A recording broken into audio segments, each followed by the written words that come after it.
자, 제가 악마라고 불렀다가 왜 악마라고 불렀는지 이유도 가물가물해요. 왜냐? 진행자가 몇 명이 바뀌고 사장이 2명이 바뀌고 모든 사람이 바뀌는 사이 혼자만 계속 살아남은 악마와 같은.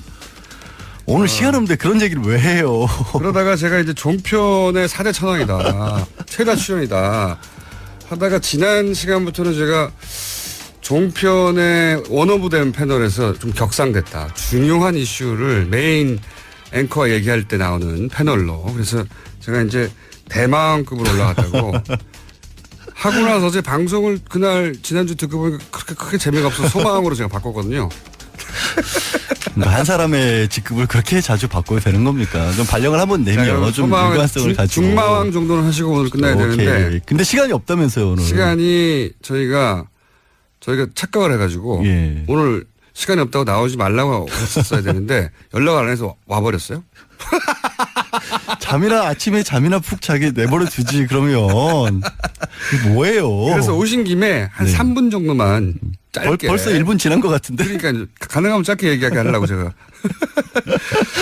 네. 원래 하려고 했던 이야기. 어제 재판 얘기를 해야죠. 아무래도 당연히. 이슈가 이슈니만큼. 근데 저는 어제 재판에서는 여러 뉴스가 나왔지만 가장 제 주목을 끌었던 건 유용화 변호사의 발언이었어요. 네. 그래서 이분이 과연 재판에 도움을 줄 것인가. 지금까지로 봐서는 기존에 탄핵 과정에서 보여줬던 그런 면면을 여전히 이어가지 않을까. 조금 전에 우리 했던 얘기 있잖아요. 탄핵을 성공시킨 가장 큰 기여를 한 게 유영하 변호사가 아니냐. 네, 그런 얘기가 많이 있었었죠. 예, 어제도 약간은 뉘앙스가 그랬어요. 왜냐하면 뭐 공범 관계, 최순실과 공범 관계를 상상으로 일어나는 거다. 공소장에 보면 언제 어떻게 어떤 식으로 공모를 했다는지가 안 나온다라는 얘기를 하는데 네.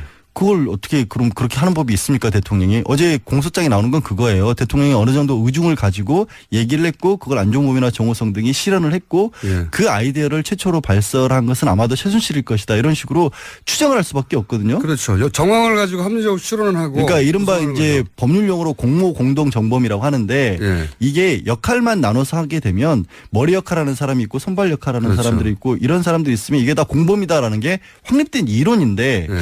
왜 변호사가 특히 검사 출신이 그런 얘기를 했는지가 저도 좀 이해가 잘 안 가요. 그 상상으로 했다고 하는 건데 실제 그렇게 합리적 추론으로 하는 거예요. 원래 간접 증거를 가지고 네. 이런 식으로 이루어졌다고 하는 거고 또 어제 그런 얘기도 했죠. 만약에 이런 거 블랙리스트와 관련해서 만약에 박 전 대통령이 블랙리스트에 책임이 있다라고 한다면 살인자를 낳은 어머니 역시 살인범이다. 네. 이게 교과서에 나오는 형법 교과서에 나오는 네, 표현인데 네. 인과관계에 관한 표현이에요. 원인과 결과에 관한 사례로 드는 것이 너무 원인과 결과를 넓히게 되면 네. 너 때문에 모든 게 다 망했다. 이런 그렇죠. 식의 일이 될 수 있으니까. 저 살인자의 엄마까지 책임을 물어야 된다. 그래서는 안 된다고 하는. 근데 블랙리스트 사례죠. 관련해서는 이게 적절한 비유인지가 사실 좀 이상해요. 적절한 사례가 아니죠. 적절한 사례가 아닌데. 왜냐하면 본인 입으로 직접 말했으니까요. 그러니까 살인 교사를 한 거나 마찬가지죠. 그러니까요. 네. 블랙리스트와 관련해서 직접 이 영화 문제다. 시제 변호사님 이대로 시간 끝났어요. 진짜? 뭡니까 이게? 나 왜 부른 거야? 1분 정도만 마무리 시간을 급하게 드리겠습니다. 아니 이제 앞으로 이제 전면적으로 또 하나 있어요. 뭐 임기 내에 돈을 소진할 수 없다. 저는 아니 그러면은 내가 뇌물 받고 돈 안 쓰고 조금씩 쓰면 뇌물 아닌 거야? 이런 거거든요. 그러니까 592억 원이나 되다 보니까 이 네. 돈을 어떻게 다 쓸 수 있겠느냐라는 건데 이게 기본적으로 검찰이 기소한 건 박 전 대통령이 직접 받았다는 것도 아니잖아요. 애초에. 그렇죠. 그러니까 자기 네. 주머니에 챙긴 건 아니다. 처음부터 박 전 대통령이 했던 얘기를 고스란히 반복하고 있는데 뇌물을 그런 식으로 받는 사람이 어디 있어요. 게다가 돈을 다 못 쓴 거하고 쓴 거하고 아무 상관이 없잖아요. 뇌물은. 나도 못 쓸 만큼 누가 좀 줘봤으면 좋겠어. 그래서 저는 이분이 왜 이럴까. 그러니까 사실 전략을 세우는 데 있어서 아직까지는 기본적으로 좀 전략을 못 세우고 있는 것 같아요. 근데 오늘 원래 하고 싶었던 얘기는 물자가. 앞으로 삼성과 관련한 뇌물자의 가장 중요한 이슈인데 예. 박 전 대통령이 참고해야 할 모범 답안은 나오고 있다. 이재용 부회장으로부터. 거기는 네. 어마어마한 변호사들이 수십 명이 그러니까 그거를 붙었잖아요. 가장 참조하고 싶어 할 건데 그러면 검찰 입장에서는 박 전 대통령의 재판은 빨리 속도를 내고 오히려 이재용 부회장의 속도는 좀 늦추는 그런 방안을 취할 것이다 라는 얘기를 좀 하고 싶었는데 저기는 교과서적인 대응을 하고 있고 예. 여기는 이해 안 가는 대응을 하고 있거든요. 여전히. 공부가 아직 안 돼 있으니까 12만 페이지나 돼서 못 봤다고 그만하세요, 하니까. 이제. 네 알겠어요. 이거 뭐야 이거. 다음부터는 미리 연락 네. 주세요. 차라리 알겠습니다. 잠이나 좀 푹 잡시다. 아니 오셨으니까 그래도 출연을 3분이라도 시켜드린 저희 제작진의 뭐 감사드려야 돼요. 그러면. 예. 오늘은 근데 짧은 시간에도 포인트를 탁탁 짚었기 때문에 네. 중마왕까지. 중마왕까지? 알겠습니다. 양지열 중마왕이었습니다. 특히 가장 큰 기여를 한 게 유영하 변호사가 아니냐. 예. 그런 얘기가 많이 있었었죠. 예, 예. 어제도 약간은 뉘앙스가 그랬어요. 왜냐하면 뭐 공범 관계, 최순실과 공범 관계를 상상으로 일어나는 거다. 공소장에 보면 언제 어떻게 어떤 식으로 공모를 했다는지가 안 나온다라는 얘기를 하는데 예. 그걸 어떻게 그럼 그렇게 하는 법이 있습니까, 대통령이? 어제 공소장에 나오는 건 그거예요. 대통령이 어느 정도 의중을 가지고 얘기를 했고 그걸 안종범이나 정호성 등이 실현을 했고 예. 그 아이디어를 최초로 발설한 것은 아마도 최순실일 것이다. 이런 식으로 추정을 할 수밖에 없거든요. 그렇죠. 정황을 가지고 합리적으로 추론을 하고. 그러니까 이른바 구성을 이제 가지고. 법률용어로 공모 공동 정범이라고 하는데 예. 이게 역할만 나눠서 하게 되면 머리 역할하는 사람이 있고 손발 역할하는 그렇죠. 사람들이 있고 이런 사람들이 있으면 이게 다 공범이다라는 게 확립된 이론인데 예. 왜 변호사가 특히 검사 출신이 그런 얘기를 했는지가 저도 좀 이해가 잘 안 가요. 그 상상으로 했다고 하는 건데 실제 그렇게 운동을 하시고 오늘 끝나야 되는데 근데 시간이 없다면서요 오늘. 시간이 저희가 착각을 해가지고 예. 오늘 시간이 없다고 나오지 말라고 했었어야 되는데 연락 안 해서 와버렸어요. 잠이나 아침에 잠이나 푹 자게 내버려 두지 그러면 이게 뭐예요? 그래서 오신 김에 한 네. 3분 정도만 짧게. 벌써 1분 지난 것 같은데. 그러니까 가능하면 짧게 얘기하게 하려고 제가. 원래 하려고 했던 이야기. 어제 재판 얘기를 해야죠. 그렇죠, 아무래도 당연히. 이슈가 이슈니만큼. 근데 저는 어제 재판에서는 여러 뉴스가 나왔지만 가장 제 주목을 끌었던 건 유영하 변호사의 발언이었어요. 네. 그래서 이분이 과연 재판에 도움을 줄 것인가. 지금까지로 봐서는 기존에 탄핵 과정에서 보여줬던 그런 면면을 여전히 이어가지 않을까. 조금 전에 우리 했던 얘기 있잖아요. 탄핵을 아무리 시간을 급하게 드리겠습니다. 아니 이제 앞으로 이제 전면적으로 또 하나 있어요. 뭐 임기 내에 돈을 소진할 수 없다. 저는 아니 그러면은 내가 뇌물 받고 돈 안 쓰고 조금씩 쓰면 뇌물 아닌 거야?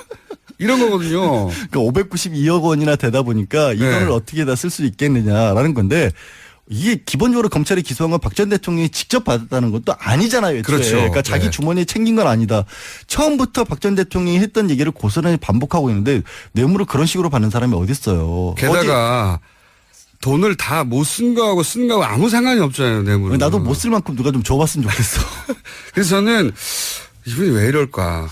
그러니까 사실 전략을 세우는 데 있어서 아직까지는 기본적으로 좀 전략을 못 세우고 있는 것 같아요. 근데 오늘 원래 하고 싶었던 얘기는 물자가. 앞으로 삼성과 관련한 뇌물자의 가장 중요한 이슈인데 예.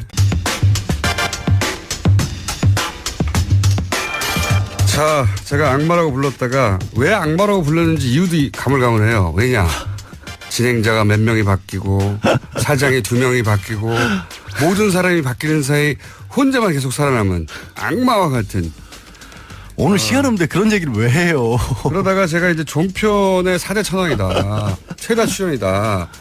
하다가 지난 시간부터는 제가 종편의 원오브댐 패널에서 좀 격상됐다. 중요한 이슈를 메인 앵커와 얘기할 때 나오는 패널로. 그래서 제가 이제 대망급으로 올라갔다고.